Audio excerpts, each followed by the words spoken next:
समुद्र किनारे बसे नगर ताम्रलिप्ति के राजा चंद्रसेन के पास सत्वशील नाम का युवक नौकरी मांगने आता है। पर चंद्रसेन के सिपाही सत्वशील को उनके पास जाने नहीं देते हैं। सत्वशील हमेशा इसी ताक में रहता है कि किसी तरह रजा से मिला जाए।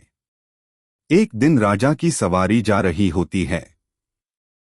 गर्मी अधिक होने के कारण राजा चंद्रसेन को बहुत तेज प्यास लग जाती है। बहुत खोजने पर भी उन्हें पानी नहीं मिलता। ऐसा लगता है मानो प्यास से जान ही निकल जाएगी। तभी उन्हें मार्ग में खड़ा एक युवक दिखता है। वह कोई और न सत्वशील ही रहता है, जो जानबूझकर पहले से राजा के मार्ग पर मौजूद रहता है।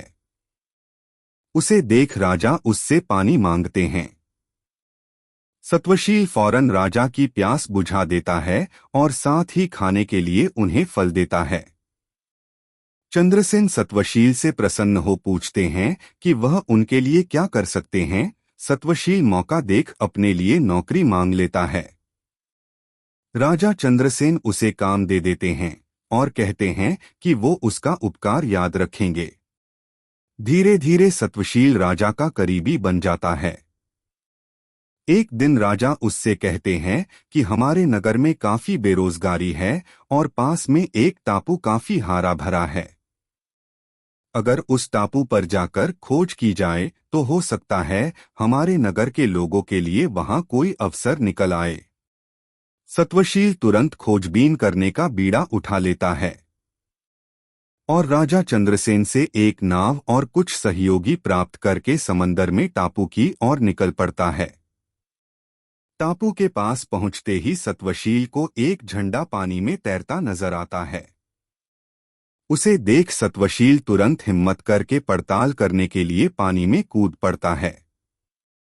सत्वशील अचानक खुद को टापू की जमीन पर पाता है, जहां एक सुंदर युवती संगीत सुन रही होती। वह उस टापू की राजकुमारी होती है और उसके आसपास अन्य युवतियां भी होती है।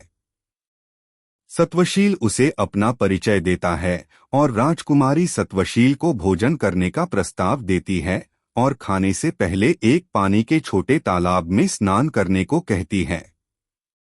सत्वशील जैसे ही पानी में नहाने जाता है, वह खुद को ताम्रलिप्ति के महल में राजा चंद्रसेन के पास पाता है और इस चमत्कार को देख चंद्रसेन भी चकित रह जाते हैं। चंद्रसेन खुद इस रहस्यमय जगह पर जाने का फैसला कर लेते हैं और वहां जाकर उस टापू को जीत भी लेते हैं। उस टापू की राजकुमारी विजेता चंद्रसेन को उस टापू का राजा घोषित करती हैं।